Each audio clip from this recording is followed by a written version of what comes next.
देखो, किसी देश का भी इतिहास देखो, चाहे वो अमेरिकन वॉर ऑफ इंडिपेंडेंस क्यों ना हो, थॉमस जेफरसन सबसे आगे थे, चाहे वो फ्रेंच रेवोल्यूशन क्यों ना हो, वकील सबसे आगे थे, हमारी अपनी आज़ादी की लड़ाई सभी तो वकील थे, चाहे वो साउथ से हो, नॉर्थ से हो, उत्तर प्रदेश से हो, मध्य प्रदेश से हो, सभी तो वकील थे। तो जब वकील ठान ले कि देश इस जगह पहुंच गया है कि बदलाव चाहिए, तो वो बदलाव वकील ही ला सकता है, कोई और ला सकता है। तो इसी सोच के साथ मैंने सोचा कि मैं विवेक भाई के साथ एक मंच खड़ा करें। तो हिंदुस्तान के लगभग 15 लाख वकील हैं, 90,000 तो यही हैं, बट देश में लगभग 15 लाख वकील हैं, तो सबको जोड़ा जाए। तो इसलिए हमने ये इंसाफ के सिपाही का ऐलान किया। उसका वेबसाइट है insafkesipahi.co.in। अगर आप वहाँ जाओगे, अपना नाम रजिस्टर कर सकते हो, अपना एड्रेस दे सकते हो, किस ज़िले में हो, किस जगह पे हो, क्या आपका एड्रेस है, ताकि हमें मालूम है कि हमारा इंसाफ का सिपाही इस जगह पे, मध्य प्रदेश में इस जिले में बैठा हुआ है। इंसाफ बेइंसाफी होगी तो हम उसको कहेंगे कि हमारी लड़ाई हो। ये हमारा मकसद है और हम प्रयास करेंगे कि सारे देश में जाकर सब अधिवक्ताओं को हम जोड़ें, क्योंकि जैसे मैंने कहा, मैं किसी के खिलाफ नहीं हूँ। हम वैसे भी अधिवक्ता ना, देखिए, जब हम कोर्ट में जाते हैं तो हमारी कोई पॉलिटिक्स नहीं रहती, होनी भी नहीं चाहिए, क्योंकि हमने तो कानून के आधार पे प्रयास करना है कि न्याय किसी को मिले। हमें क्या लेना देना है कि हम कांग्रेस के हैं या बीजेपी हैं या किसी और पार्टी के हैं, हमें केवल कानून का मतलब। और हम इसी नजरिए से, चाहे मैं हूं चाहे विवेक जी हो, हम जब कोर्ट में जाते हैं हम पॉलिटिक्स के बारे में नहीं सोचते। जब हम कोर्ट के बाहर रहते हैं तो हम कानून के बारे में सोचते हैं, क्योंकि पॉलिटिक्स के द्वारा ही कानून बदलता है, पॉलिटिक्स के द्वारा ही देश की नींव बदलती है, पॉलिटिक्स के द्वारा ही आप जनता को न्याय दे सकते हैं।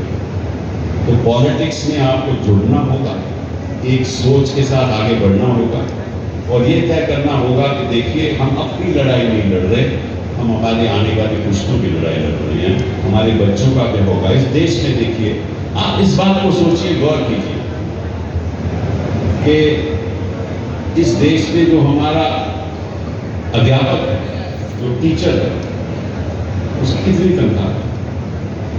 आप किसी बारे में सोच सकते हो? हमारे बच्चों को पढ़ा रहा है, मैक्सिमम तनख्वाह उसकी लगभग समझ लीजिए कि 25,000 महीने की मैक्सिमम। मैं गवर्नमेंट स्कूल की बात कर रहा हूँ, प्राइवेट स्कूल की बात नहीं कर रहा हूँ। प्राइवेट स्कूल में जो तनख्वाह है वो 15,000 या 10,000 है और उसका घर का खर्चा 15-20,000 है। तो मुझे आप बताइए, अगर हम अपने अध्यापक को, जो आपका बच्चों को पढ़ाता है, उनको आप 10-12 हज़ार देना दोगे तो पढ़ाई बच्चे की होगी क्या? 1 लाख इस देश में वैकेंसीज, वहां टीचर नहीं। कई लाख ऐसे स्कूल हैं जहां एक टीचर है, केवल एक टीचर। हम तो प्रिविलेज लोग हैं, हम दिल्ली में बैठ के, यहाँ कहीं और ग्वालियर में बैठ के, कहीं और बैठ के हम तो अपने बच्चे स्कूल में भेज सकते हैं, कोई दिक्कत नहीं है। हम प्राइवेट स्कूल में फीस भी दे सकते हैं, लेकिन आप सोचिए, उस गरीब आदमी का बच्चा वो कहाँ जाएगा? मैं केवल कानून की बात नहीं कर रहा, मैं सामाजिक अन्याय की बात कर रहा हूँ। हमें ये तय करना होगा कि इस देश में, अगर मध्य प्रदेश हो, कहीं और भी हो, अगर टीचर कोई पढ़ाता है तो उसकी मिनिमम सैलरी 50,000 रुपये होनी चाहिए। ये हमारी सोच होनी चाहिए, क्योंकि अगर हम उसको देखिए, ज़्यादा सैलरी दोगे तो अच्छे लोग आएंगे, अच्छे लोग आएंगे तो टीचर वैकेंसीज नहीं होगी, वैकेंसीज नहीं होगी तो आपके बच्चे की पढ़ाई ठीक होगी। तो जब हम इंसाफ के सिपाही की बात करते हैं तो हम कानून की बात नहीं करते, केवल हम बात करते हैं बेइंसाफी की, जहां भी हो। अब देखिए, इस देश में बेइंसाफी, ये तो मैंने एक सामाजिक बेइंसाफी की बात बताई है। अब राजनीतिक बेइंसाफी देखिए और इस बात को आप गौर कीजिए। इस लोकतंत्र देश में एक चुनी हुई सरकार को गिरा दिया जाता और दूसरी सरकार आके बैठ जाती। मुझे एक उदाहरण दे दो किसी भी लोकतंत्र देश में। ये हिंदुस्तान ही ऐसा देश है जहां उत्तराखंड में सरकार गिराई गई, मध्य प्रदेश में तो आप जानते ही हो, हाल ही में महाराष्ट्र में, उससे पहले अरुणाचल प्रदेश में, उससे पहले कर्नाटका में। जहां जहां भी इनको लगता है कि जो जनता का जो ओपिनियन है, जनता ने जो सत्ता किसी और के हाथ में रखी है, उसको छीन लिया और छीन के आप वहां सत्ता में बैठ जाते हो। और देखिए, खुलेआम न्यायालय भी देख रहा है कि उत्तराखंड के लोग गुजरात लिए जाते हैं, महाराष्ट्र के लोग सूरत ले जाते हैं, सूरत के बाद नॉर्थ ईस्ट में ले जाते हैं। खुलेआम करप्शन हो रही है। न्यायालय चुप है, वकील चुप है, जनता चुप है, मैं चुप हूँ, आप चुप हैं और हमारे सामने ये अन्याय हो रहा है। कोई आवाज़ नहीं उठाता। आवाज़ क्यों नहीं उठाता? डरते हैं कि साहब कहीं ईडी ना घर तक पहुँच जाए, कहीं सीबीआई ना पहुँच जाए, गलत बयानी से कोई फॉल्स एफआईआर ना लिखवा दे, मेरे भाई को, मेरी बेटी को, मेरे बेटे को, मेरे चचा को तंग ना किया जाए। तो हम चुप हैं। अब चुप होने से बदला थोड़ी ना, कभी आता है चुप होने से बदला? तो हम चुप क्यों? इस देश के वकील चुप क्यों? अब गौर कीजिए इस बात पर। अगर हम चुप रहेंगे तो ऐसा होता रहेगा। ये तो मान आपको दे दिया राजनीतिक अन्याय के बाद, एक उदाहरण दिया सामाजिक अन्याय, एक उदाहरण दिया राजनीतिक अन्याय। अब आ जाइए आर्थिक अन्याय।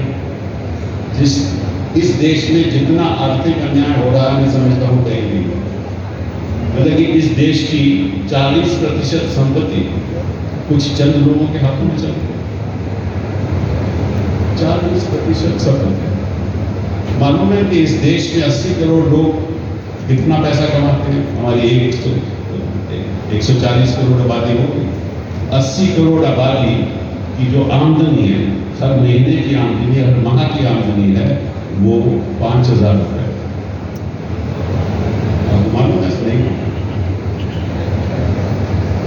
5,000 रुपया नहीं, 60,000 रुपया साल। 80 करोड़ लोग, 80 करोड़ लोग का मतलब क्या है? मतलब क्या है कि आप यूरोप की और यूनाइटेड स्टेट्स और अमेरिका की संख्या जोड़ लो, वो भी 80 करोड़ नहीं बनती।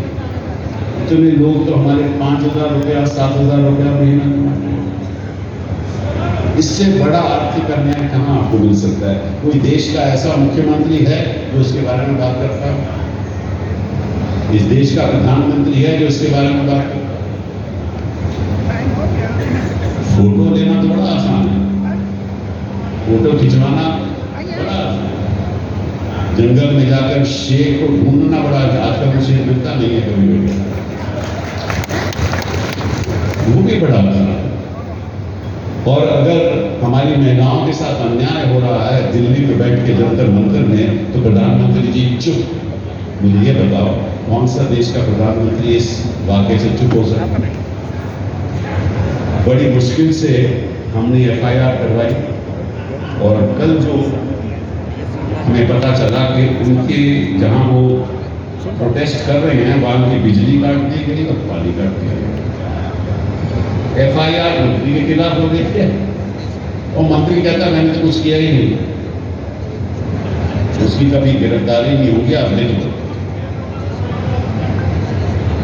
और अगर एक और बात आपको बताऊं, अगर आप हिंदुस्तान की लीगल हिस्ट्री में चले जाओगे, जहां जहां अपराध हुए हैं, एक पक्ष के लोग को कभी सजा नहीं होती और एक और पक्ष के लोगों को हमेशा सजा होती है। ये अजीबोगरीब बात है। जब इन्वेस्टिगेशन की प्रणाली में प्रदूषण आ जाए, इन्वेस्टिगेशन की प्रणाली में प्रदूषण आ जाए, तो कभी इंसाफ हो ही नहीं सकता। अब जितना मर्जी कोशिश करो, जब एविडेंस ही नहीं होगी तो कोर्ट कन्विक्ट कहां से करेगा। और अगर 67 लोगों को रिहा किया गया, इसीलिए किया गया कि सारा जो भी विटनेस आया वो अपने बयान को मुकर गया, हॉस्टाइल हो गया। तो ये कौन करवाता है हॉस्टाइल कौन करवाता है? Investigative agency. तो उसमें प्रदूषण, कभी कभी फैसलों में प्रदूषण, उसके बारे में ज्यादा नहीं कहूँगा। राजनीतिक प्रदूषण, सामाजिक प्रदूषण, आर्थिक प्रदूषण, और हम चुप।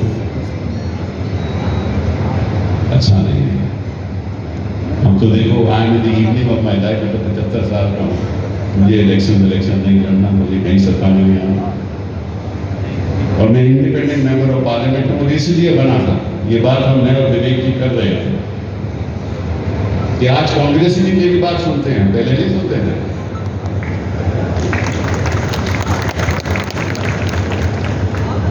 और गैर कांग्रेसी भी मेरी बात सुनते हैं, क्योंकि मैं बात इंडिपेंडेंट बात करता हूं, मुझे किसी से लेना देना नहीं। तो भाइयों, मैं चुनाव की बात नहीं करूंगा, मैं आपके परिवार के फ्यूचर की बात कर रहा हूं। चुनाव में कोई भी आ जाए, ये संघर्ष में चलता रहेगा। और ये बात भी सही है, कोई ऐसा नहीं कि बाकी सरकारें भी बिल्कुल उनकी छवि खराब नहीं। जो भी सरकारें आई उन्होंने अन्याय किया, क्योंकि पावर अन्याय करवाता है। पावर अन्याय कराता है, कोई भी सरकार हो। अब किसी से सर के ऊपर पानी आ जाए तो वो अलग बात है, ठीक है। तो कुछ हद तक कोई अन्याय करता है, कोई ज्यादा करता है, लेकिन आज के दिन जो अन्याय हो रहा है, कोई किसी की सुनवाई नहीं है। पार्लियामेंट में सुनवाई नहीं है, पार्लियामेंट के बाहर सुनवाई नहीं है, मीडिया इनके कब्जे में है, सारी संस्थाएं इनके कब्जे में हैं, इनके गवर्नर सिपाही हो गए हैं, बेइंसाफी के सिपाही। हम तो इंसाफ की लड़ाई कर रहे हैं, बेइंसाफी के सिपाही हो गए हैं। इनके जो वाइस चांसलर हैं वो RSS के लोग आ गए हैं। हमारी शिक्षा की जो टेक्स्ट बुक्स हैं वो बदल रहे हैं।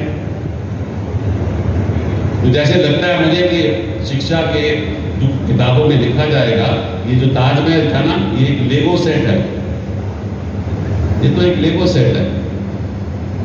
ये क्या हो रहा है? अगर बच्चों की मन की सोच में ये खोट आ जाए तो आप सोचिए इसका नतीजा क्या होगा। मैंने आपको बोर कर दिया, बहुत ज्यादा मैंने आपसे बात कर दी, लेकिन मैं आभारी हूँ विवेक जी का खासतौर पे। और आज की बात ही नहीं, कभी कभी भी अभी आपको हमारी जरूरत पड़े तो हम आपके लिए हमेशा खड़े रहेंगे, ऐसी कोई दिक्कत नहीं।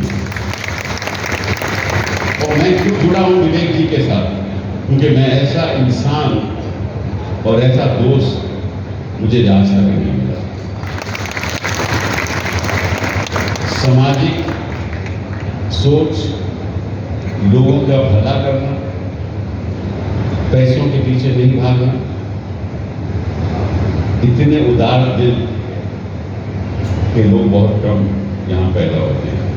तो ये लड़ाई मैं विवेक जी के साथ करूंगा, इकट्ठा होकर करेंगे। आप आए, बहुत बहुत धन्यवाद। जय हिंद, जय भारत।